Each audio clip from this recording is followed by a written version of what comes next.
राधा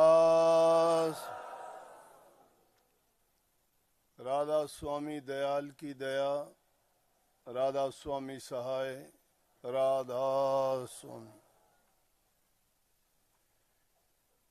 प्यारी साध संगत जियो, माताओं बहनों भाइयों, जितने भी आप सत्संग लाभ के लिए उपस्थित हुए हो, शांति से बैठ के सत्संग लाभ उठाएं।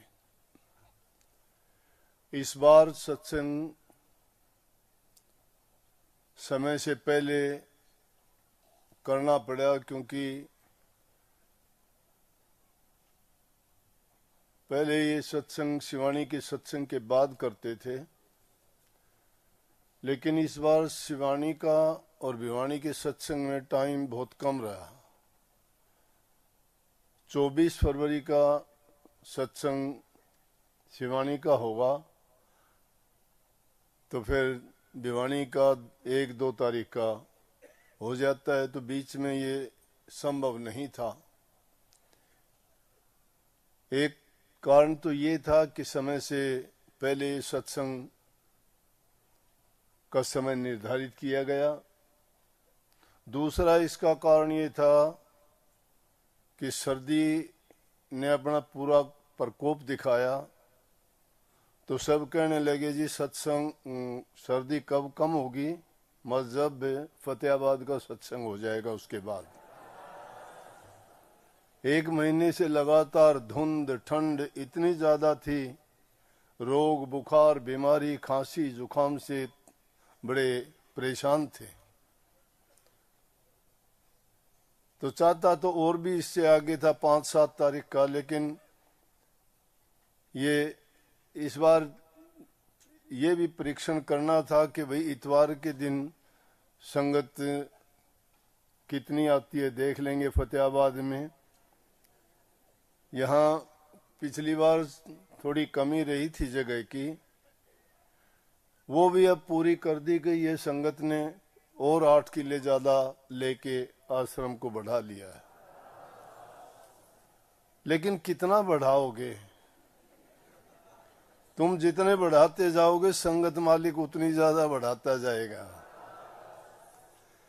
खुशी की बात है, जितने ज्यादा सत्संग हो, जितने लोग ज्यादा सत्संग से जुड़े,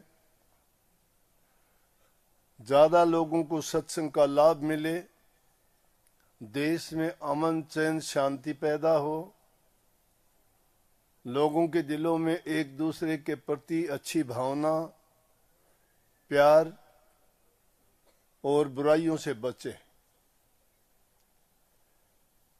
आज हम देखते हैं नौजवान पीढ़ी में देखा देखी नशे की बुरी लत बढ़ती जा रही है। अगर सत्संग में आते हैं, अच्छे वचन सुनने को मिलते हैं, संतों की संगत उनका संग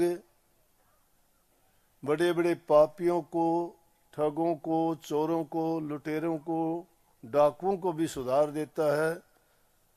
तो ये तो छोटी मोटी चीज है, कोई छोटी बुरी आदत है, लेकिन देखने में तो छोटी लगती है, परंतु बर्बादी सबसे ज्यादा यही करती है।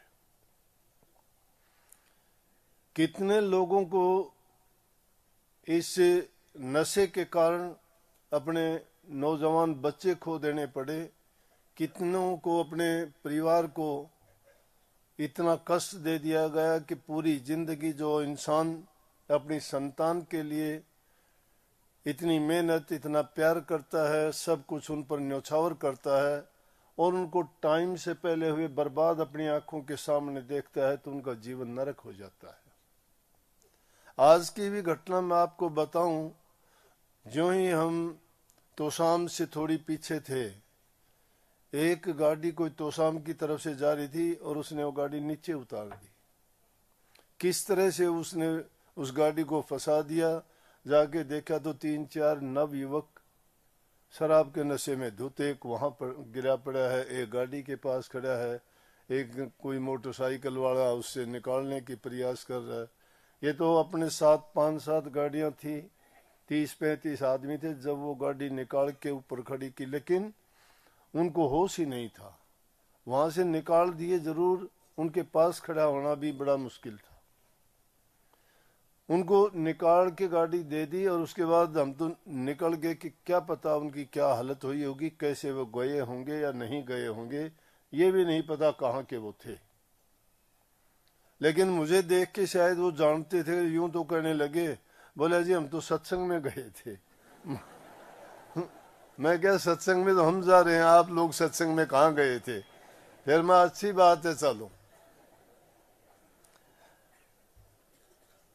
तो मैंने बात कही कि सत्संग तो जितने आदमी को मिले उतने अच्छे। मैं ये बात बार बार कहता हूं, लेकिन सत्संग दिखाने के लिए और देखने के लिए नहीं होता, सत्संग मानने के लिए होता है। सत्संग में जो वचन कहे जाते हैं उनके अनुसार अपने जीवन को ढालने का प्रयास करो। सत्संग में बातें तो बड़ी ऊंची होती हैं, बातें हम सीख भी जाते हैं, बातें हम करते भी हैं, लेकिन उनको मानना और उस पर चलना बड़ा कठिन है। जो आज संगत आई है, इतनी संगत, अगर ये सब के सब इंसान सुधर जाएं और एक एक आदमी को सुधारने का संकल्प भी लें, तो मैं तो कहता हूं देश सुधर जाएगा। ना सुधरो कोई बात नहीं, ना सुधारो किसी को नहीं कहूंगा। ये भी एक बात जरूर कहूंगा कि आप अपने आप को सुधार लो, मैं सबको सुधार दूंगा। अपने आप को, अपनी जिम्मेवारी लो कि हम सुधर जाएंगे। आप सुधर जाओ, पूरा देश सुधर जाएगा। क्योंकि जब इंसान अपने आप को सुधार लेता है तो उसको देख के घर परिवार में दूसरे लोग भी, अड़ोसी पड़ोसी, रिश्तेदार, नातेदार भी सुधरना शुरू कर देते हैं। इसलिए सत्संग बड़ा जरूरी है। और ये जो वाणी भी कही, कितनी अच्छी वाणी थी कि करता रही ये सत्संग मेरा प्रेमी भाई रे, तेरी बनत बनत बन जाए रे। ऐसी भावना मत सोचो कि नहीं बनेगी, हमारे से नहीं होगा, ऐसी सोच मत बनाइए कि सत्संग करने से तेरी बनने का मतलब है कि एक दिन में नहीं बनती, समय लगेगा।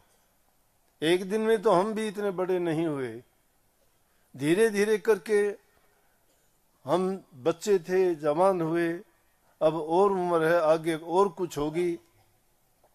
और अगर प्रयास करते रहे साथ ही साथ, देखो छोटा सा पौधा लगाते हैं, बड़ा होता है, पूरा होता है, फूल आते हैं, फल दे देता है। बच्चा विद्यालय में जाता है, प्रथम कक्षा, द्वितीय, तृतीय, बीए, एमए, और जिस तरफ भी जाना चाहता, एक दिन में तो नहीं हुआ। अमीर बनने के लिए कोई ये सोचता हो कोई एक दिन में अरबपति, करोड़पति बन जाता हो, नहीं बनता। एक एक पैसा जोड़ने से धनवान बनता है, एक एक अक्षर के सीखने से विद्वान बनता है। थोड़ा थोड़ा अभ्यास करने से आपकी मन की शुद्धि और पवित्रता होती है। बुराइयां धीरे धीरे करके निकलती रहती हैं और अच्छाइयां आती रहती हैं। जब तक बुराइयां भरी हुई हैं तब तक अच्छाई को जगह ही नहीं मिलेगी। अंदर में लाख प्रयास करो। अव्वल तो इस युग में संत नहीं मिलते, मिलते हैं तो सत्संग नहीं मिलता। सत्संग और शिक्षा तो आजकल व्यवसाय हो गया है, कारोबार धंधा हो गया है। लेबल सत्संग का लगाते हैं, लेबल धर्म का लगाते हैं, लेकिन अंदर खोजने से मिलता कुछ नहीं है। अगर सच्चाई के साथ सत्संगी हो जाए, सच्चाई जो बयान की जाती है, लोगों के गीत गाने से, उनकी बातों को सुनाने से क्या हमारा उद्धार कल्याण हो गया? कितनी बातें औरों के उदाहरण दे दिए। अगर कोई कहे कि उन्होंने ये कर दिया, उनके गीत गाते हैं, लेकिन उनके गीत गा के हमने उनसे सीख क्या लिया? क्या हमने थोड़ा बहुत भी प्रयास किया? लेकिन जिनकी नाम लिए गए वो सच्चे थे, पक्के थे, अपने रास्ते पे वो पूरे अपने बल, साहस और शौर्य के साथ उस संघर्ष में उतरे और जब अंत में जाके उन्होंने ये नाम पाया जिनके आज हम गीत गाते हैं। कहीं अंका बंका का नाम लिया गया, कहीं नामदेव का नाम लिया गया, कहीं पीपा का नाम लिया गया।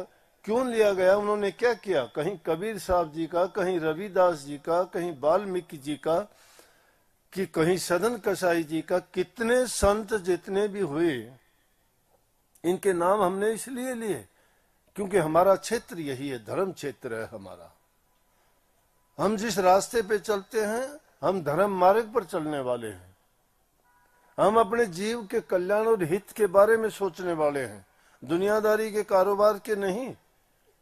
अलग अलग क्षेत्र में अलग अलग फील्ड जिनके थे, उनमें जिन्होंने ख्याति पाई, उनके भी तो नाम अमर हो गए। लेकिन हम जिस रास्ते पे चल रहे हैं ना, उस रास्ते पे चलने वाले जो हमारे से पहले चल के गए, उनके नाम इसलिए गिनाए कि हम जिस रास्ते पे चलते हैं, हमें भी उनके पद चिन्हों पर चल के उसी तरह से नाम कमाना चाहिए।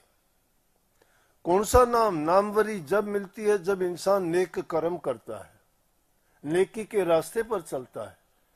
बुराई तो इंसान कभी भी बिना सिखाए भी सीख जाएगा, उसके लिए कोई पाठशाला नहीं है।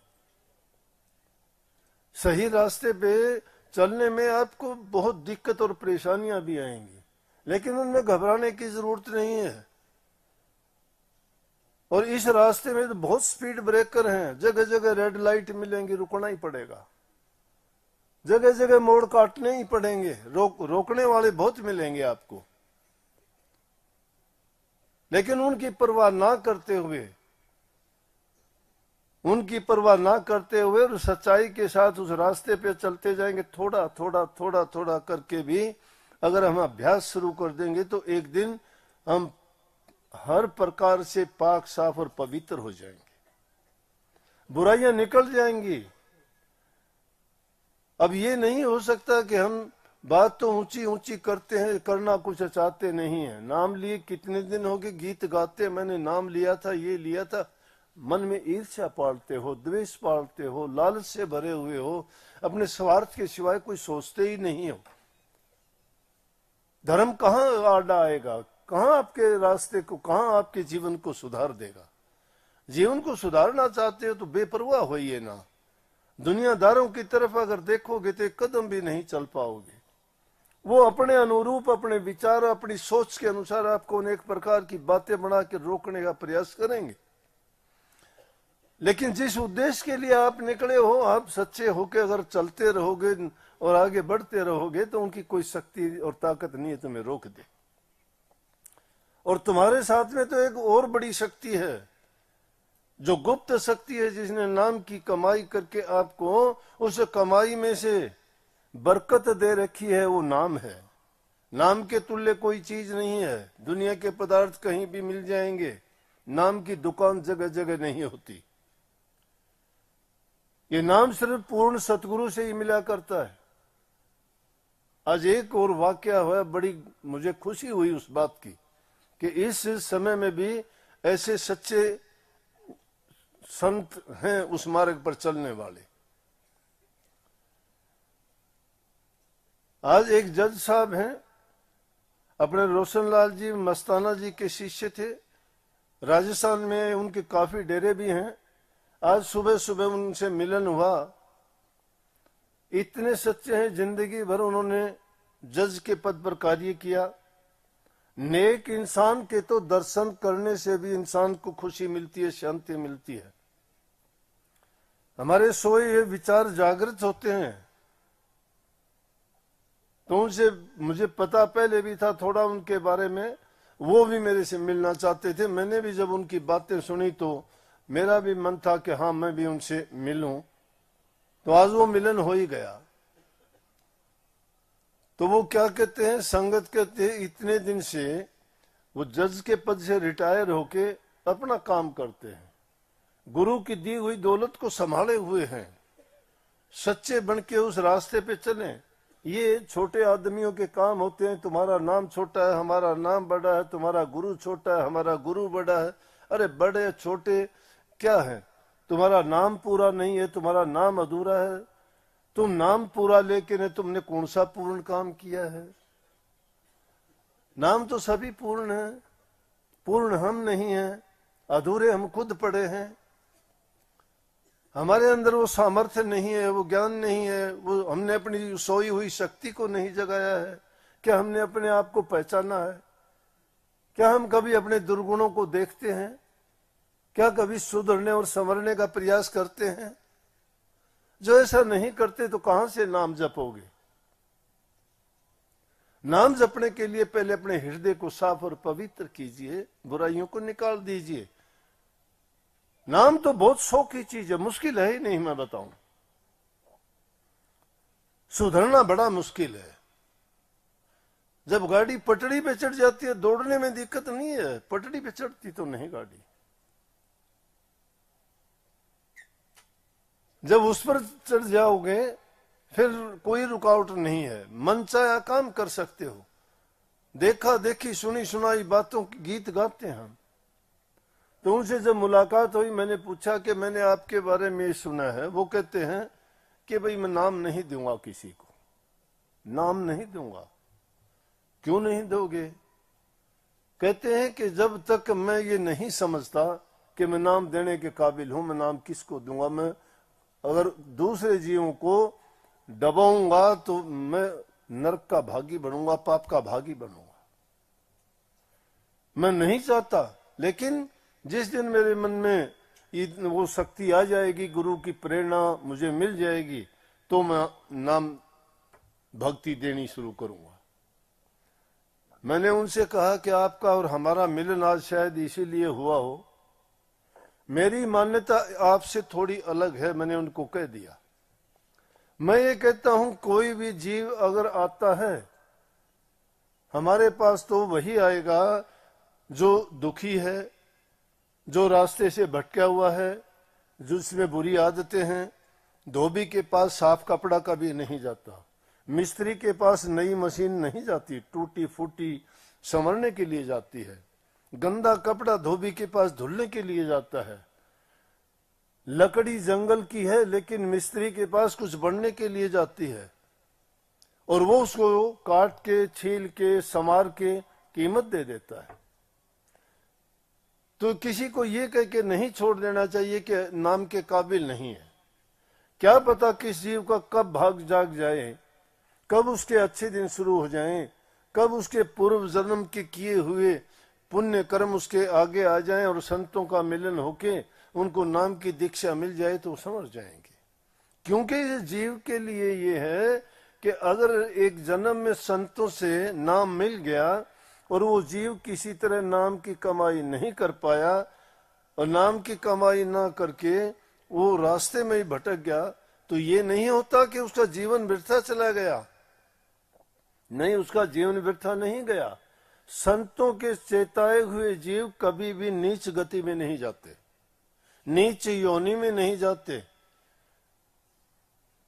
संत अपने जीव को इस योग्य बना देते हैं कि दोबारा उनको इंसान का ही चोला मिलता है, और जिस रास्ते में जिस मंजिल पे वो भटक गए थे उनको फिर गुरु मिलता है, फिर नाम मिलता है, फिर संत उससे नाम की कमाई करवा के जब तक उसका कल्याण नहीं कर देते तब तक उनको इसी प्रकार से जीवन मिलता रहता। लेकिन बात आके रुकती है, करनी ही पड़ेगी, जन्म कितने ही हो। ये संतों का आशीर्वाद है कि उनको योनि इंसान की मिलती रहेगी, क्योंकि मुक्ति का दरवाजा सिर्फ इंसान का जीवन है। दूसरी जो योनि कितने भी मिलो, उन योनियों में गुरु नहीं, ज्ञान नहीं, नाम भक्ति नहीं, कोई तरीका नहीं, किसी योनि में नाम नहीं मिलता। लेकिन वो लोग मूर्ख हैं जिनको हर प्रकार से सुलभ है, इंसान का चोला मिला है, फिर भी वो अगर पशुओं की तरह से, राक्षसों की तरह से जीवन बिताते हैं, एक दूसरे के प्रति बुरी भावना रखते हैं, बुरी चीजों को त्यागना नहीं चाहते। अरे इंसान तो बहुत पवित्र है, प्रभु के बाद में इंसान को दूसरा दर्जा मिला हुआ है, इसके समान और कोई जीव नहीं है। तो मैंने उनको कहा कि आपको जीवों को नामदान की दीक्षा देनी चाहिए, क्योंकि एक संत से दुनिया का कल्याण नहीं होगा, अनेकों संत आएंगे, नाम भी अलग अलग होंगे। हर जगह वातावरण एक जैसा नहीं है। ईसा मसीह बर्फानी प्रदेश में हुए, पश्चिमी देशों में हुए, वहां पे बर्फ ही बर्फ है। वो हमारे जैसे कठोर नियमों को नहीं मानने वाले नहीं मान सकते, मजबूरी है। उनके हालात, भौगोलिक परिस्थितियां हैं, उनके अनुसार उनको अपना जीवन साधना पड़ता है। हमारे लिए जो हालात हैं उनके अनुसार हमें अपना करना पड़ता है। हमारे ऋषि मुनि जंगलों में एकांत में जाके नाम भक्ति तप साधना करते थे। संतों ने उन हालात को देख के अब और भी सुलभ कर दिया कि संत का नाम क्या है, सादगी के साथ सभी काम करते हुए, सब प्रकार से अपने ईमानदारी के साथ, सच्चाई के साथ, धर्म के मार्ग पर चलते हुए अपने जीवन को भी संवारते हैं और अपने गृहस्थ जीवन को, मनुष्य जीवन को सुखी भी भोगते हैं। अगर नियम के मुताबिक इंसान सही रास्ते पे चलता जाए, अपना कल्याण भी कर लेता है और हर प्रकार से ये जीवन भी उसका आनंदमय गुजरता है। जिस स्वर्ग और नरक के जिक्र करते हैं वो यहीं से शुरू हो जाते हैं। जिस इंसान का जीते जी नरक में जीवन है, देखते नहीं कितने आदमियों को कहीं सड़क पर गिरे देखते हो, होश नहीं है, क्या खाया है क्या पिया है, कपड़े पहनने के लिए नहीं है, सर्दी गर्मी का कुछ पता ही नहीं है, पशु के तुल्य क्या ऐसा जीवन है उसको पता ही नहीं क्या है क्या नहीं है, क्या जीवन है उसका। इसलिए हमें सुख चाहिए। इंसान सुख के लिए भागा फिरता है, दुख नहीं चाहता, ये दुखी होना भी नहीं चाहता। सुख कैसे मिलेगा? आलसी को सुख नहीं मिलता। आलस करते हो, कभी नींद का बहाना, कभी दर्द का बहाना, कभी काम का बहाना, ये बहाने लगा कि किस चीज को छोड़ते हैं? नाम भक्ति को छोड़ते हो। खाना नहीं छोड़ते, कपड़े पहनना नहीं छोड़ते, सोना नहीं छोड़ते, और जरूरी जितने भी दुनियादारी के काम है एक में भी इतनी चूक नहीं करते। अगर थोड़ी भी चूक होती है लड़ाई करते हो, झगड़ा करते हो, सब कुछ सिर पर उठा लेते हो। लेकिन कभी अपने मन के ऊपर इस चीज के लिए तुम अपने आप को ये दोष देते हो कि जो काम करना चाहिए था, जिसने हमें इतना सुंदर शरीर दिया, सब काम करने के योग्य बनाया, और उसी प्रभु का नाम लेने में हमें इतनी तकलीफ होती है जिससे हमारे सारे काज संवरते हैं, परंतु जब तक सुखी रहते हो तब तक ये काम है। दुख तो आएगा तो अगर कर रहते हो तो भी ये आवाज तो जरूर निकल जाएगी, चाहे नाम नहीं, गुरु नहीं, पीर नहीं, कुछ नहीं जानते, तब भी आ भरोगे दिए गए राम, मर गया राम, फिर यह याद आता है। मानते हो, जानते हो, फिर उस ओट को और उस सहारे को क्यों याद करते हो आप? इसका मतलब वो सहारा है तो अंदर से वो आवाज आई, किसी ने नहीं कही तू राम को याद कर ले, पीड़ा है तो ना। दर्द जब होता है पीड़ा में याद करता है।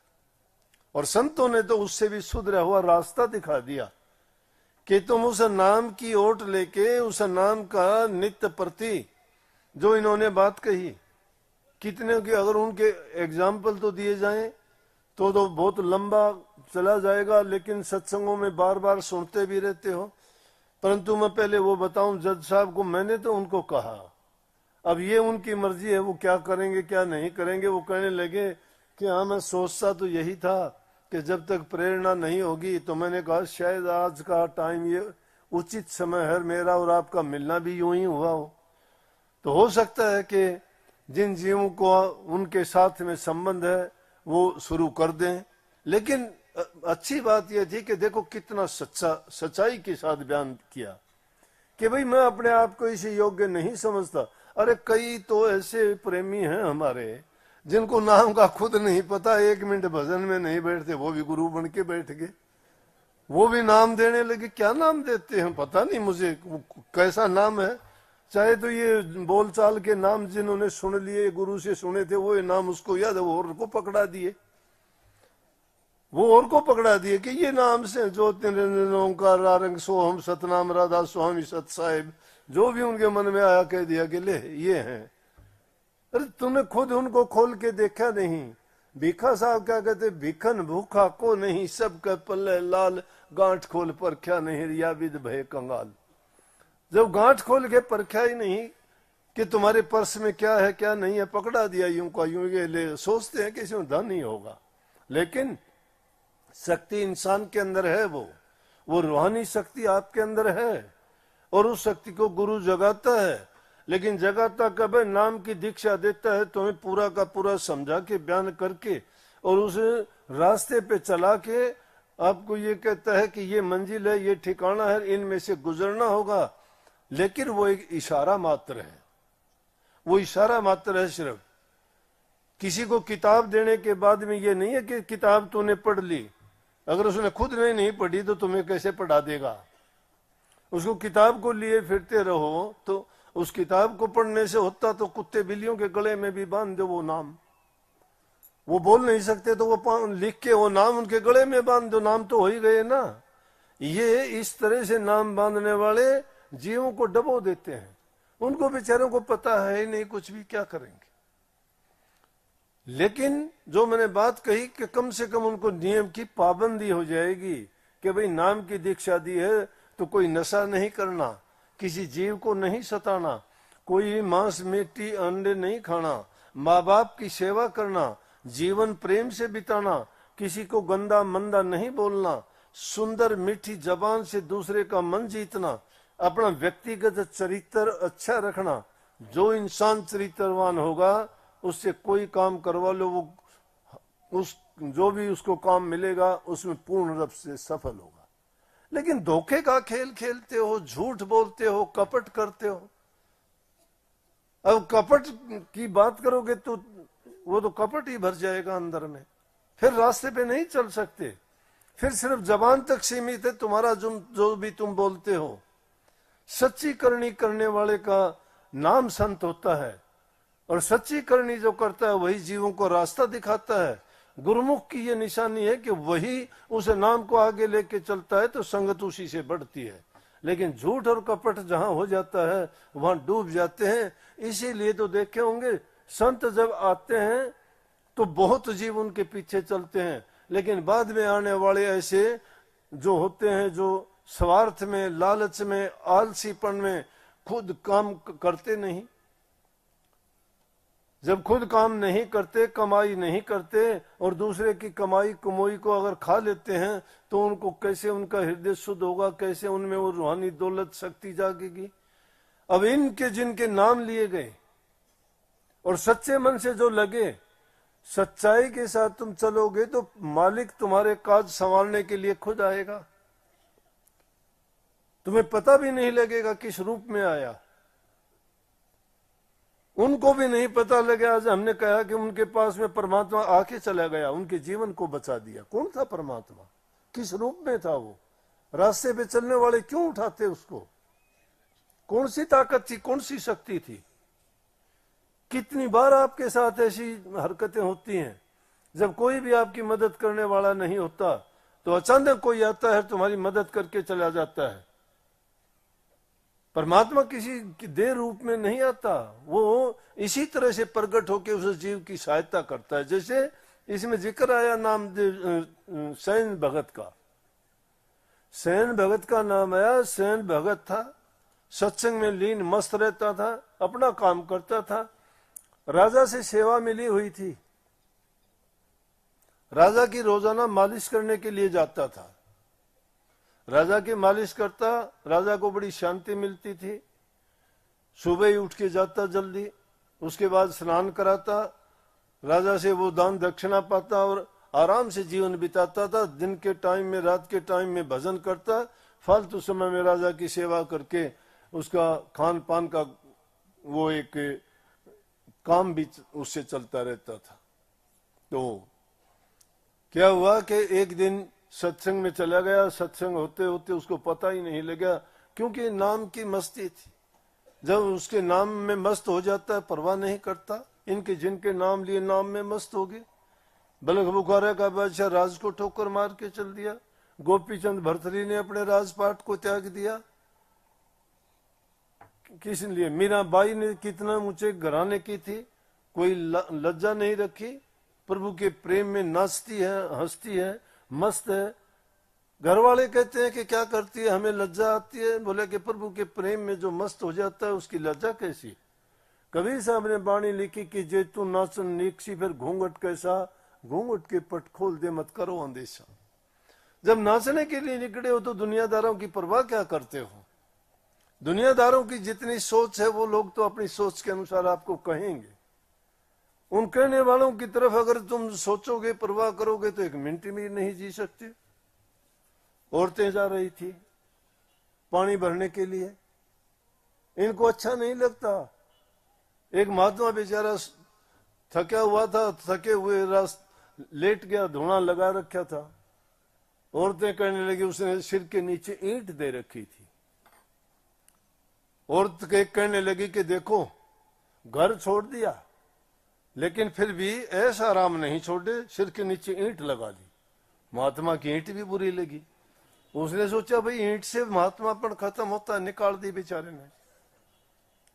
दूसरी कहने लगी देख लो महात्मा बन गया, मरोड़ फिर भी नहीं छोड़ी, ईंट निकाल दी।